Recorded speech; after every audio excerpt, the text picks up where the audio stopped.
La board o tarjeta madre es la parte más importante al armar un computador porque es la que contiene todo lo que se necesita para el funcionamiento del mismo. Tiene instalados una serie de circuitos integrados como el chipset, que es la que conecta el microprocesador con la memoria RAM, las ranuras de expansión y otros dispositivos. Existen varios tipos de board AT, tecnología antigua, y ATX, tecnología nueva. Ahora nuestro compañero Nardo con ustedes. Panel trasero, donde se encuentran los puertos o conectores de entrada y salida. Iniciamos por los PC2, distinguidos por colores, el verde para conectar el mouse y el morado para el teclado. En la parte superior encontramos el puerto para la impresora, en la parte inferior para conectar el monitor o la salida de video. Continuamos al lado derecho con los conectores USB, entre ellos el puerto LAN para conectar el internet. Panel de audio. Entonces encontramos los distinguidos por los colores azul, verde y rosado. El azul, entrada en línea o auxiliar. El verde para el audio o parlantes. El rosado para el micrófono.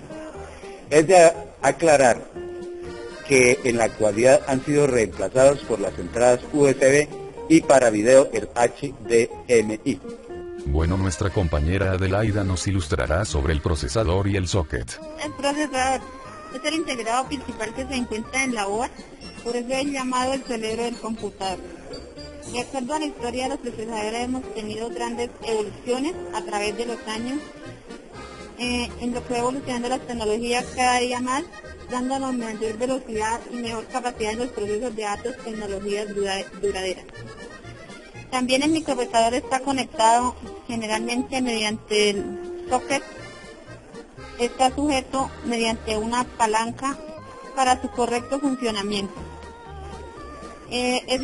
También tiene un sistema de refrigeración que consta de un disipador de calor fabricado en algún material de alta conectividad térmica, como cobre o aluminio, de uno o más ventiladores que fuerzan la difusión del calor absorbida por el disipador.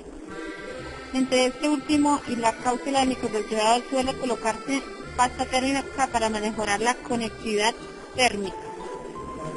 Y también existen otros métodos más eficaces como la refrigeración líquida o el uso de celdas. El AMD y el Intel Core. El socket. En ella el procesador se inserta y se retira sin necesidad de ejercer ninguna presión sobre él. Al levantar la palanca que hay al lado se libera el microprocesador, siendo extremadamente sencilla su extracción. Estos zócalos aseguran la utilización del microprocesador. Damos paso a nuestra compañera Lorena que nos hablará de la memoria. Memoria. La memoria es la que almacena información temporal desde que se inicia o se enciende la CPU, permitiendo almacenar temporalmente datos utilizados por los sistemas reproductivos y los programas que se están ejecutando en tiempo real. Los datos son borrados una vez se ha apagado el sistema de cómputo. Estas memorias tienen unos tiempos de acceso mucho más rápido que el disco duro o la unidad de media de almacenamiento es de megabytes y el gigabyte. Debemos aclarar que aquí hablamos de la unidad de medida que es en megabyte y gigabyte. Nuestro compañero William hablará del disco duro. En informática, la unidad de disco duro o unidad de disco rígido, en inglés, Hard Disk Drive, HDD, es el dispositivo de almacenamiento de datos que emplea un sistema de grabación magnética para almacenar archivos digitales. Se compone de uno o más platos o discos rígidos, unidos por un mismo eje que gira a gran velocidad dentro de una caja metálica sellada. Sobre cada plato, y en cada una de sus caras, se sitúa un cabezal de lectura/escritura, que flota sobre una delgada lámina de aire generada por la rotación de los discos. Es memoria no volátil. El primer disco duro fue inventado por IBM, en 1956.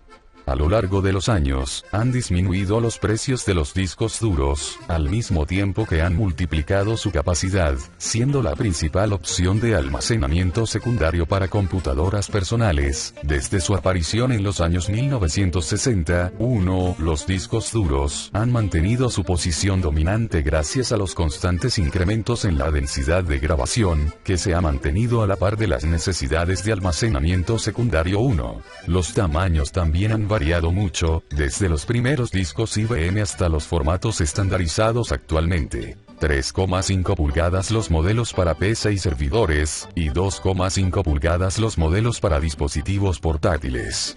Todos se comunican con la computadora a través del controlador de disco, empleando una interfaz estandarizada. Los más comunes hasta los años 2000 han sido IDE, también llamado ATA o PATA, SCSI, generalmente usado en servidores y estaciones de trabajo. Desde el 2000 en adelante ha ido masificándose el uso de los SATA. Existe además FCE, empleado exclusivamente en servidores. Para poder utilizar un disco duro, un sistema operativo debe aplicar un formato de bajo nivel que defina una o más particiones. La operación de formateo requiere el uso de una fracción del espacio disponible en el disco, que dependerá del sistema de archivos o formato empleado. Además, los fabricantes de discos duros, unidades de estado sólido y tarjetas flash miden la capacidad de los mismos usando prefijos del sistema internacional, que emplean múltiplos de potencias de 1000 según la normativa IEEE, en lugar de los prefijos binarios, que emplean múltiplos de potencias de 1024, y son los usados por sistemas operativos de Microsoft. Esto provoca que en algunos sistemas operativos sea representado como múltiplos 1024 o como 1000, y por tanto existan confusiones. Por ejemplo, un disco duro de 500 GB, en algunos sistemas operativos será representado como 465 GB, es decir gigabytes. Un GB igual 1024 MB, y en otros como 500 GB.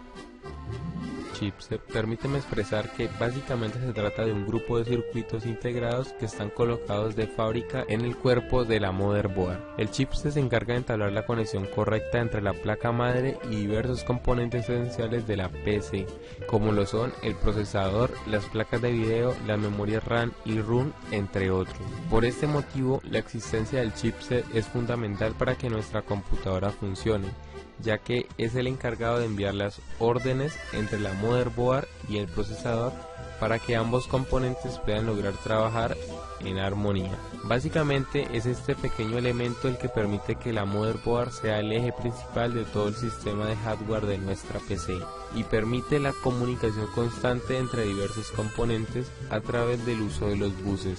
Cabe resaltar que el chip se mantiene una comunicación directa y permanente con el procesador y se encarga de administrar la información que ingresa y egresa a través del bus principal del procesador.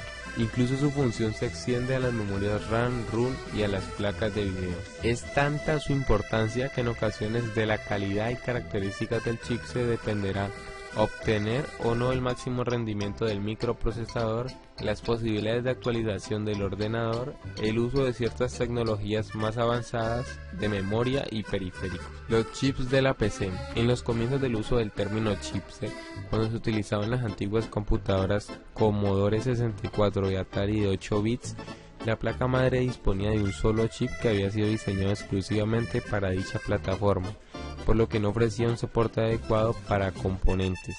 Con el paso de los años y después de los grandes avances en el campo de la informática, las motherboards comenzaron a incluir multitud de chips, cada uno de ellos con una función diferente y brindando soporte adecuado para todo tipo de componentes. Esta multitud de chips no solo se encargan de interconectar la motherboard con el procesador y las memorias, sino que además comunican distintos elementos de la PC para llevar a cabo el control de unidades de almacenamiento masivo, sonido, gráficos, además de cualquier otro tipo de placas. La incorporación de todos estos chips dentro de la placa madre ha resultado en un gran beneficio para el funcionamiento del equipo, ya que al ocuparse de ciertas tareas de control y administración de los procesos, permite que la motherboard quede libre para realizar otro tipo de tareas. Actualmente existen dos tipos de chips, que no solo se caracterizan por estar ubicados en dos extremos opuestos de la motherboard, sino que además se encargan de realizar diferentes tareas. El NOR Bridge, también llamado puente norte, es el encargado de interconectar el microprocesador y la memoria RAM, controlando todas las tareas de acceso entre estos elementos y los puertos PCI y AGP. Al mismo tiempo, el NOR Bridge mantiene una comunicación permanente con el South Bridge. El South Bridge, conocido también como puente sur, se encarga de comunicar el procesador con todos los periféricos conectados al equipo. Asimismo, su función también reside en controlar los diversos dispositivos que se hallan asociados a la motherboard, como los puertos USB, la disquetera, las unidades ópticas, los discos rígidos y un largo etcétera. A pesar de la vital importancia que poseen los chipsets de la motherboard en el correcto funcionamiento de la PC, lo cierto es que durante años han sido uno de los elementos menos destacados, cuando en realidad el chipset suele determinar las características de muchos de los modelos de placas madres que se comercializan en el mercado actual. Hoy en día los fabricantes más importantes de chipsets son las compañías Intel, Nvidia, Silicon Integrated Systems, AMD, ATI Technology, entre otras tecnologías.